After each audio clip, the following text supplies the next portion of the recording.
Hi lovelies! Today I am filming my January wrap-up. I read 10 books. Or I listened to one book and I read 9, but it counts. It counts. I'm gonna start off with the one that I listened to on my Audible app on my iPhone, and that was the Heir of Fire by Sarah J. Maas, the third book in the Throne of Glass series, which I love. I can't say anything about the synopsis. I've mentioned the Throne of Glass series before, and I'm guessing most of you probably already know what it's about. But this series, guys, it just keeps getting better and better by every book, and I love it so much, and I can't wait for the next book. Queen of Shadows. Queen of Shadows was the name of the new book, and it's coming out in September, I think 1st of September or so. And I'm really looking forward to that. 5 out of 5 stars. Loved it to bits. The next book that I read was on my Kindle, and it was sent to me by the author, Kinnison. And it is The Red Queen, and it is the first book in the Substrate Wars series. This is a science fiction thriller set in the not so too distant future, and it is really an exciting book. The plot of the book is really complicated, so I will just link to my review of that book down below that I did on my blog, so you can go there and check it out. I give that a 4 out of 5 stars. I really enjoyed it, so thank you to Jeb for sending me the book. Thank you.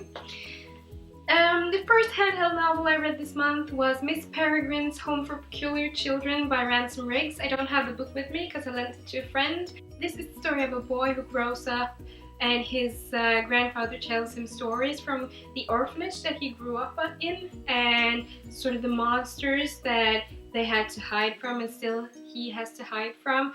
And this boy, I can't remember his name. I just can't remember his name. But either way, he's really intrigued by these stories, and then when he grows up, he gets told by his parents that all the magical elements of this story isn't true, that his grandfather just grew up in an orphanage for kids who needed refuge during the Second World War, and he gets really disappointed. And when his father gets more and more frantic about these monsters that are haunting him, this boy just gets kind of upset and thinks that he's just being old, and yeah, you know. And so then one day his grandfather dies. This is not a spoiler, you get to know this pretty early on, and I think it says so in the synopsis as well.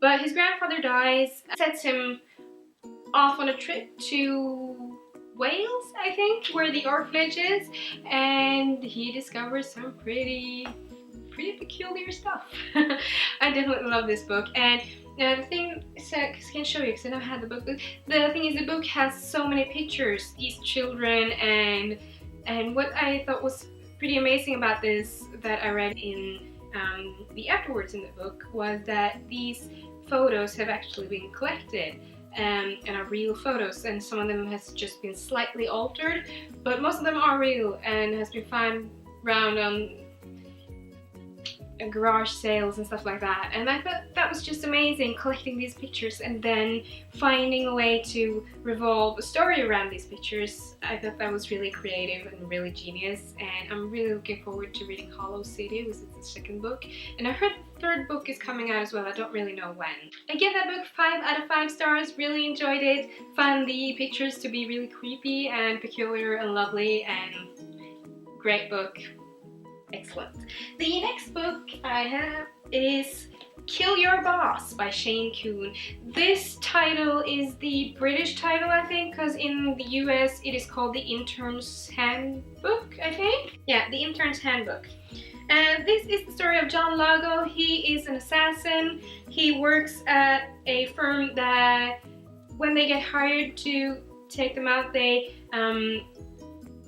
go into big companies as interns, because interns are the most forgettable of all the people in the company, but they do have a lot of access. So he is off to do his last job before he's going to retire and live a normal life, and This is sort of his memoir where he tells the story of how he learned to become an assassin, but also the story of his last job. And it was so witty and funny. It felt like watching an action movie inside of your head, and I thought that was amazing. I love this book to bits. I found it to be really funny, really fast-paced, and definitely a fun and easy read. I gave it a 4 out of 5 stars, I think. Yeah, 4 out of 5 stars. I loved it, and I recommend if you want something light but action-packed and funny, this is the way to go. Real fun. Next book I have is The Queen of the Tearling by Erika Johansen. I did a video review of this one earlier on. I will link to that in the thingamajiggy below, and you can go check that out. If you've seen it, you know that I didn't really like this book that much. I'm not going to go into detail. You can go see the review if you want to know more about it, but I gave this one a 2.5 star. The writing was pretty good. The story and the timeline and everything just no. Next book I have is Popular by Maya van Wagenen. I think that's how you pronounce it. If it's not, I'm sorry. This is a memoir written by a girl who gets a book that her father bought it as sort of a second-hand store or garage sale or something like that, and it is a guide to becoming popular that was written in the 50s or early 60s, I don't remember.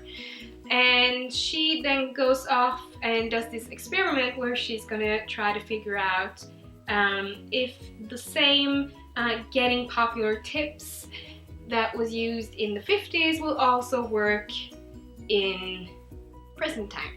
And I just found that to be such a funny thing to do. And this girl, you guys, Maya, I don't remember how old she was when she wrote this, but 14, 15, 16, something around that. I don't remember the exact age, but to write so well and to write so witty and just excellent. I really look forward to seeing what more she comes up with, and I just fell in love with Maya as a person. I just wanted to hug her and be her best friend, and I just loved her writing and her personality and her quirkiness, and it was just an amazing read. I definitely recommend this. I give it a 5 out of 5 stars. It was such a fun read. The next book I have is Beautiful Lulu by Plahniuk. This one I did also a video review of earlier on, so I will link to that on the thingamajiggy below as well, so you can go check that out. Love this book. Story of Penny Harrigan, who is an intern at a law firm, and she meets up with a guy that is called Climax Well, and they have this sort of sexual adventure together. Then she finds out that she is the guinea pig for his new line of sex toys called Beautiful You, who has the sole purpose of keeping women at home and addicted to these sex toys so he can conquer the world. So, yeah. If you want to know more about it, you can go see my video review of that one. But I love this one. I thought it was such a good read, a fun read. Really graphic though, so be aware of that. But an important read if you can see the real message behind it. So definitely recommend that one if you're not of the faint-hearted. Next up, I have a graphic novel. This is Deadly Class by Remender, Craig, and Lorridge. So this is the story of a boy who starts in an assassin school. This is set in the 80s, I think? Yeah, in the 80s. And I haven't really read any graphic novels for such a long time, and I sort of decided that 2015 was going to be the year that I was getting into graphic novels again, and this was a great way to start. The graphics are just gorgeous. Let me show you. Look at that. How gorgeous is that? And it's really fast-paced. It's action-packed. I just read it out in one evening. It's not that long.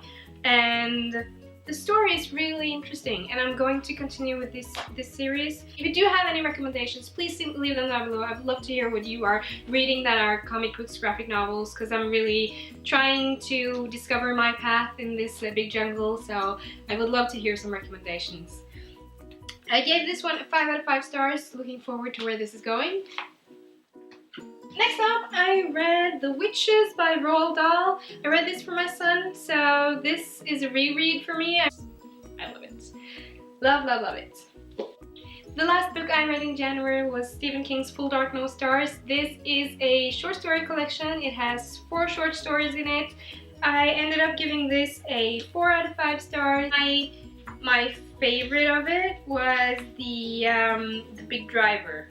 I think I enjoyed that one the most. So that was the books that I read in January. I hope you enjoyed this. Don't forget to give me a thumbs up if you liked it. Leave any comments below if you have read any of these books or have any recommendations for new books for me to read.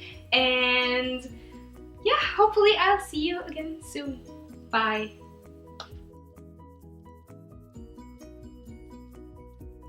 Not